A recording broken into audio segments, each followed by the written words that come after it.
Halika't sabay natin panoorin ang recap ng isang German war drama film mula noong 2008 na pinamagatang A Woman in Berlin. Sana ay matuwa po kayo.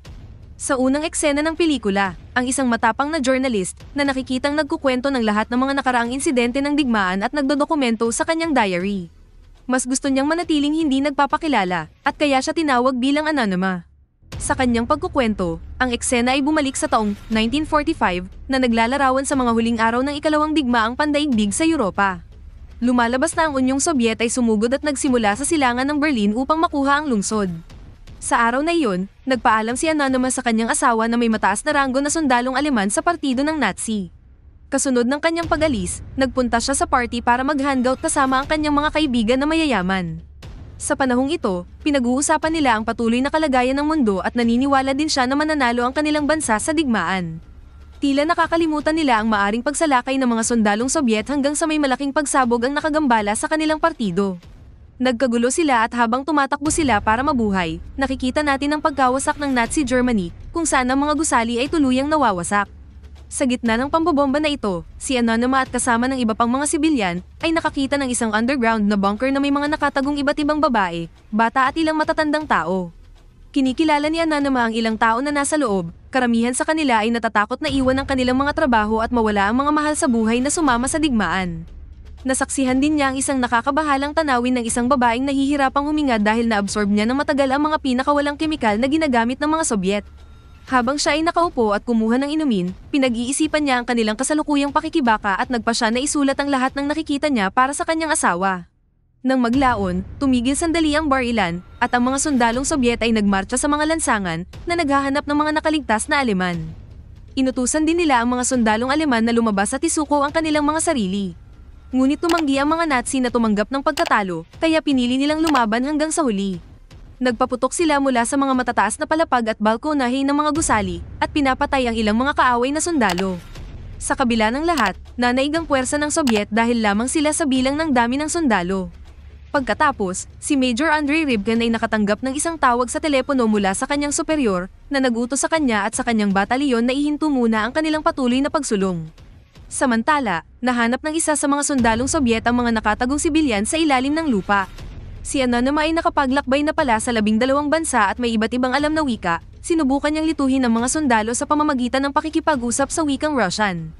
Ngunit, ang kanyang pagsisikap ay napatunayang walang saysay dahil maraming mga kabataang babae ang ipinatawag mula sa kanilang pagtatago.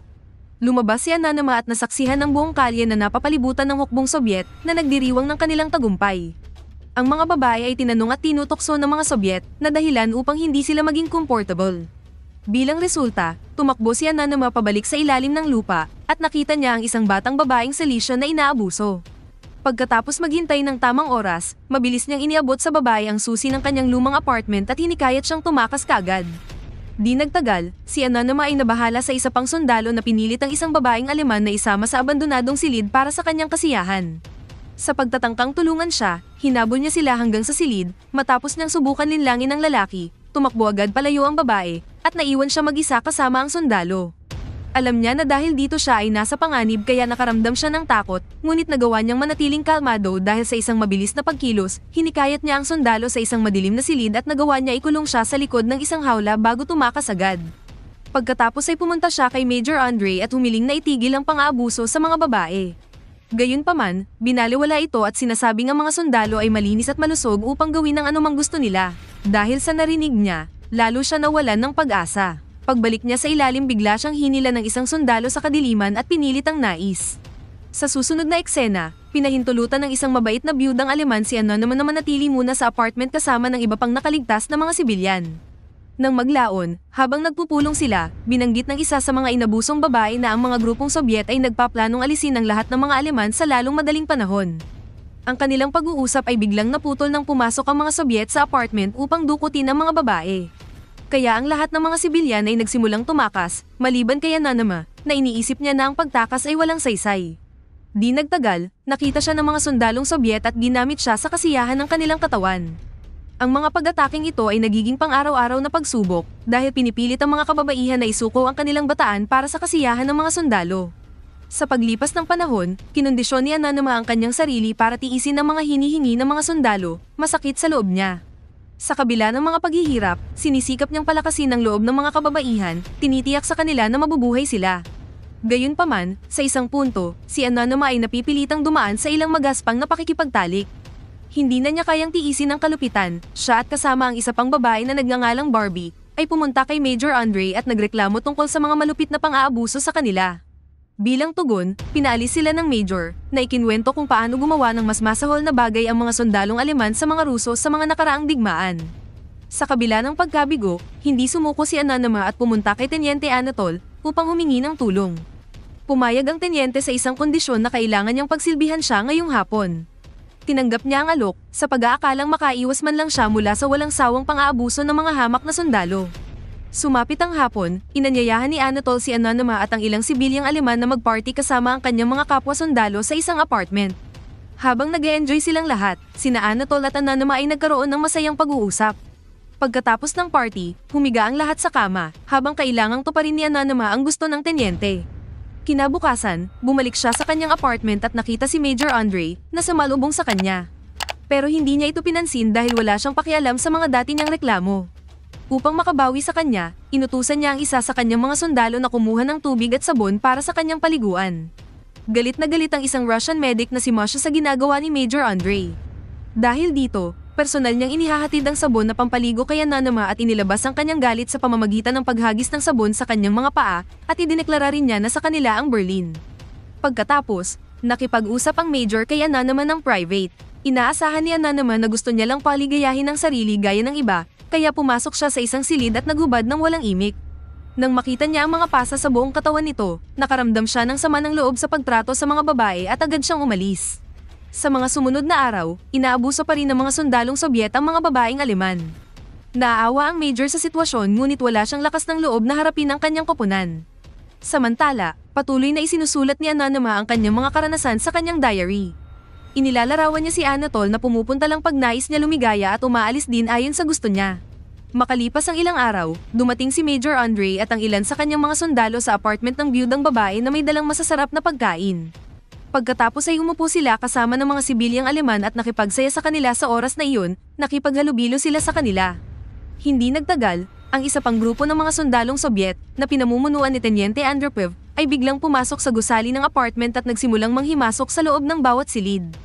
Nang marinig ang kaguluhan, lumabas si Major Andre at ang iba pa upang magtanong kung ano ang nangyayari, kung saan sinabi ng isang sundalo na nakita niya ang isang armadong sundalong Aleman na nagnanakaw ng kanilang pagkain. At sa palagay nila, doon nakatira ang magnanakaw sa itaas na palapag, ngunit itinanggi ni Anonymous. Lumalabas na ang binatang hinahanap nila ay nagtatago din sa apartment niya kasama ang babaeng Celestian na tinulungan niya. Upang malaman ang katotohanan, sinimulan ng sundalo na bugbugin ng isang matandang lalaki na ikinagalit ni Major Andre. Kaya bigla niya binugbog ang sundalo na muntik nang mapatay sa galit. Habang naguguluhan at nasa labas ang mga tao, pumunta si Major Andre sa kwarto kasama si Anonymous at niyakap siya ng mahigpit na nagpapahiwatig na may nararamdaman siya sa kanya. Nang maglaon, pagkaalis ni Major, pumunta si Anonymous sa apartment niya para balaan ang babaeng Celestian. Ngunit sa kanyang pagtataka, nakita niya ang binatang sundalong Aleman na piniling manatiling nakatago sa halip na pumunta sa Siberia kasama ang kanyang mga kasama. Hindi niya alam kung paano siya magre-react, kaya umalis na lang siya at nagpas siyang panatilihing sikreto ang kanyang nakita. Sa mga sumunod na araw, si Major Andre ay madalas nang bumisita sa apartment ng mga sibilyan at nag-aalok din sa kanila para sa proteksyon. Sa paglipas ng panahon, papalapit siya ng papalapit kay Anonymous, na nagbabahagi ng mga personal na detalye tulad ng kanyang bank account, pasaporte, at maging ang mga pangalan ng kanyang mga kamag-anak. Ngunit lingid sa kanyang kaalaman, si Anonymous ay patuloy na nakikipagtalik kay Anatol. Kaya natatakot siya na baka malaman ng Major ang tungkol dito balang araw at mapatay siya. Kinabukasan, pabalik si Anonymous sa kanyang apartment pagkatapos kumuha ng tubig. At bigla niyang nakasalubong ang dati niyang kaibigan, na si Elka, na nasa labas ng bayan. Tuwang-tuwa ang dalawa sa muling pagkikita. Sinama siya ni Anonymous sa apartment at ipinakilala siya sa iba pang residente. Kasunod nito, ang mga kababaihan ay nagsama-sama ng isang buong araw na nagbabahagi ng kanilang mga karanasan sa mga Ruso.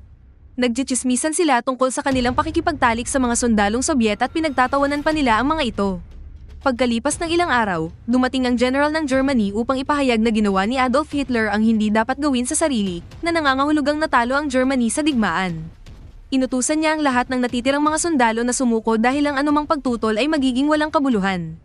Ang balitang ito ay nagdulot ng kagalakan sa mga sundalong Sobyet na nagsimulang magdiwang sa mga lansangan simula sa kanilang pambansang awit. Sa kabilang banda, ang palakaibigang grupo ng mga Russian ay bumalik sa sibilyang apartment na may dalang mga regalo at pagkain. Tumutugtog si Major Andre ng piano na lumilikha ng mapayapang kapaligiran. Pagkaraan ng ilang sandali, pinuntahan niya si Anonymous sa kanyang kwarto at nakipag-usap ng private. Sa sandaling ito, ipinagtapat niya ang kanyang damdamin para sa kanya at hiniling sa kanya na samahan siya sa Russia. Ngunit siya ay nag-aalangan pa, pinili niyang hindi muna siya sagutin sa ngayon. Samantala, isang lasing na sundalo ang umakyat sa apartment at ipinagpilitan ang sarili sa babaeng Silesian. Nang makita ito ng binata, ipinakita ng binatang sundalong Aleman ang kanyang sarili at binarilang lasing na lalaki. Kaya lang, hindi niya tinamaan ito, kaya nagkaroon sila ng pisikalan at naglaban ang dalawa. Di nagtagal, naitulak ng sundalong Sobyet ang binata mula sa itaas na palapag, kaya nahulog ito na dahilan ng kanyang kamatayan. Nagising sa kaguluhan ng lahat, kaya lumabas at nagtipon sa hagdanan. Ang babaeng Silesian ay matapang na nanumpa ng katapatan kay Hitler, at dahil dun, agad siyang pinatay. Pagkatapos ay hiniling ng mga sundalo na kilalanin ng may-ari ng apartment at inamin niya na naman na kanya iyon. Nang marinig ito, sinabi ni Teniente Andropov sa Major na parusahan siya, ngunit tumanggi ang Major. Nagbanta ang Tenyente na ipaparating ang insidente sa mas matataas na opisyal, ngunit mukhang nakahanda ang Major na pasanin ang lahat ng kahihinatnan para kay Anonymous. Matapos yun, ipinagpatuloy ng mga sundalo ang kanilang pagsasaya, habang si Major Andre ay halatang sawa na. Pagkaraan ng ilang oras, bumalik siya sa silid ni Anonymous, kung saan siya ay kasalukuyang naglilingkod kay Anatol. Nagulat sila at nakapagtataka na walang ginawa ang Major kundi utusan lang si Anatol na umalis. Pagkatapos nito, pinilit niya ang lahat ng residente na magtipon sa sala upang ipagdiwang ang pagkamatay ni Hitler, kaya nagdiwang sila, at hindi nagtagal ang party ay lumalim at lahat ay nagsimulang magsaya sa kanilang mga sarili. Pagkatapos ng party, nakipag-usap si Major Andre kay Anonymous. Muli siyang hinihimok na pumunta sa Russia kasama niya bilang kanyang katuwang sa buhay. Gayunpaman, napilitan siyang tumanggi at sinabi na mayroon pa siyang asawa na malapit nang umuwi. Nang marinig ang pagtanggi ni Anonymous, naghanda itong umalis, ngunit pinigilan siya ni Anonymous at sinunggaban ng halik hanggang sa nauwi sa isang mainit na gabi ang dalawa. Dahil dito malinaw na si Anonymous ay mayroon ding tunay na damdamin para kay Andre. Kinabukasan, binisita niya ang kanyang kapitbahay na si Ilse Hope dahil sa malungkot na balita at nangyari sa asawa ng babae, dahil ang retiradong militar na asawa ni Ilse ay gumawa ng hindi maiisip na bagay sa kanyang sarili dahil siguro sa kanilang pagkatalo sa digmaan. Sinubukan niya na naman na aliwin si Ilse, ngunit walang saysay ang kanyang mga pagsisikap. Kasunod nito, kumuha siya na naman ng bisikleta at hinanap si Major Andre para humingi ng tulong, ngunit hindi niya ito mahanap kahit saan. Pagkaraan ng ilang sandali, bumalik siya sa kanyang apartment at laking gulat niya nang makita niya si Teniente Andropov na kasama ang kanyang asawang si Gerd na naghihintay sa kanya. Ang Teniente ay nagabot din sa kanya ng isang sulat mula kay Major Andre na nagpapaalam sa kanya na siya ay ililipat na sa hindi natukoy na lokasyon dahil sa nakaraang insidente. Pagkaalis ng Teniente, kinausap ni Gerd si Anonymous na halatang galit sa kanya. Sinusubukan niyang ipaliwanag na hindi siya nakatira mag-isa sa apartment. Ibinigay din niya sa kanya ang kanyang diary at sinabi sa kanya na basahin ang tungkol sa lahat ng pagdurusa na dinanas niya mula nang salakayin ng mga Sobyet ang Berlin.